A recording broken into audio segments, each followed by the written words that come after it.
మొత్తానికి పార్లమెంట్ ఎన్నికల ఫలితాలు వచ్చేసినాయి. అందరూ ఎగ్జిట్ పోల్స్ ద్వారా కొంత కన్ఫ్యూజ్ అయినప్పటికీ ఎగ్జిట్ పోల్స్ను పబ్లిక్ అంతా ఫూల్స్ చేసేసారు. 400 సీట్లు ఈసారి ఎన్డీఏ కూటమికి రాబోతున్నాయని చెప్పి ఎగ్జిట్ పోల్స్ ఇచ్చినటువంటి దాదాపు అన్ని అంచనాలు, అన్ని ఎగ్జిట్ పోల్స్ పటాపంచలు అయిపోయినాయి. అసలు ఎగ్జిట్ పోల్స్ని ఎవడు నమ్మేటువంటి పరిస్థితిలో లేకుండా కొన్ని మీడియా సంస్థలు అత్యుత్సాహంతో ఓవర్ యాక్షన్ తోటి పోయినాయి.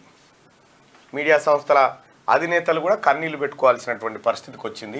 ఎటువంటి ఇంత పరిస్థితి మాకు రాకపోతుండే అని చెప్పి మొదటి నుంచి చెప్తూనే ఉన్నాం. ఎన్డీఏ ముఖ్యంగా అందులోని ప్రధాన పక్షమైనటువంటి బీజేపీ ఎట్టి పరిస్థితుల్లో పూర్తి స్థాయిలో మెజారిటీ సీట్లను సాధించదు, ఏది అధికారాన్ని చేపట్టాల్సినంత మెజారిటీ సాధించదు అని చెప్తూనే ఉన్నాం. అన్నట్టుగానే ఇవాళ రిజల్ట్స్ కనిపించినాయి. సో దానికి కూడా అనేకమైనటువంటి కారణాలు ఉన్నాయి.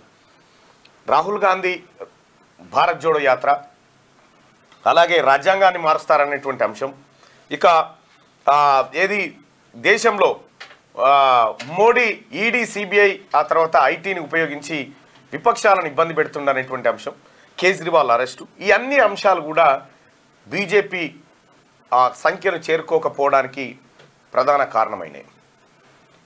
ఇంకా అసలు విషయం ఏంటంటే భారతీయ జనతా పార్టీని కాపాడినటువంటి ఏది అయోధ్య అంశం. గత ఎప్పుడు పోటీ చేసినా అయోధ్యలో మందిర్ ఎయి బనేగి ఇదరి బనేగి అనేటువంటి నినాదాన్ని తీసుకునేది.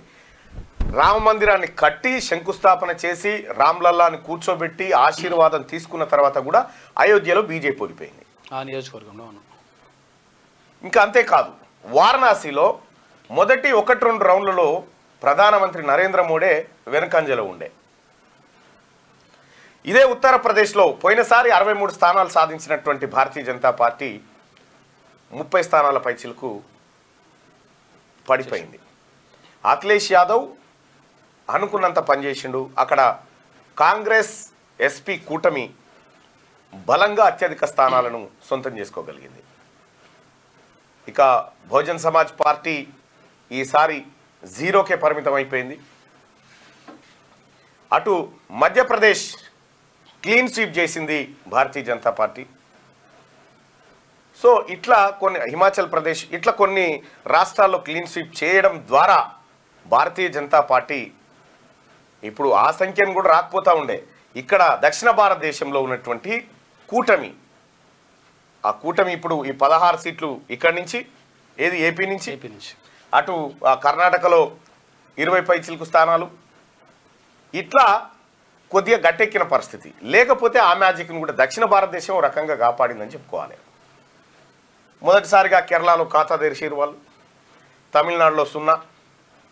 ఇక కాంగ్రెస్ పార్టీ కూటమి, కాంగ్రెస్ పార్టీ 99 స్థానాల్లో గెలిచినప్పటికీ గతంలో కంటే మెరుగైన ఫలితాన్ని సాధించింది. కానీ పూర్తి స్థాయిలో 272 మ్యాజిక్ ఫిగర్ ఏదైతే ఉందో ఇండియా కూటమి అందుకోలేకపోయింది. ఇక్కడ తమిళనాడులో డిఎంకే, పశ్చిమ బెంగాల్లో దీదీ, ఉత్తరప్రదేశ్లో అఖిలేష్ యాదవ్, వీళ్ళు ప్రధానంగా ఈ కూటమిలో భారీ సంఖ్యను యాడ్ చేసినటువంటి వాళ్ళు. ఇటు ఇంకొక విషయం, బీహార్లో నితీష్ కుమార్ ఇప్పటికే 2 సార్లు ఎన్డీఏలో 2 సార్లు ఇండియా కూటమిలో ఉన్నటువంటి వ్యక్తి. అంటే ఆయనకు ఎప్పుడెక్కడ ఉంటాడో తెలియదు అనేటువంటి ఒక చర్చ ఆయన మీద ఉంది. సరే, ఏదైనప్పటికీ కూడా ఆయన సీట్లు చంద్రబాబు సీట్లు లేకపోతే చాలా ప్రమాదంలో ఉండేది ఇప్పుడున్నటువంటి ఎన్డీఏ ప్రభుత్వం, ఇప్పుడు గెలిచినటువంటి ఎన్డీఏ. అక్కడ వాళ్ళు ఇక్కడ వీళ్ళు ఇచ్చినటువంటి సీట్ల ద్వారానే కొంత మెరుగైన ఫలితాన్ని ఇవాళ ప్రొజెక్ట్ చేయగలిగింది. 3వసారి ప్రధానమంత్రిగా నరేంద్ర మోడీ గారు, లేదంటే బీజేపీ ప్రభుత్వం ఎన్డీఏ కూటమి అధికారం చేపట్టబోతా ఉంది. సో ఇక్కడ సర్వే, పోస్ట్ పోల్ సర్వేలు, ఎగ్జిట్ పోల్ సర్వేస్ అన్నీ ఫేక్ అనేది స్పష్టమైపోయింది. ఫేక్ మీడియా ఎంత ప్రచారం చేసినా కూడా ప్రజలు అల్టిమేట్గా ఇవ్వాల్సిన తీర్పునే ఇచ్చారు. ఏ తీర్పు అయితే ఇవ్వాలో అదే తీర్పునిచ్చారు. చాలా ఈసారి 400 వస్తాయని ఒకరు, లేకపోతే ఈసారి అయిపోయిందని ఒకరు,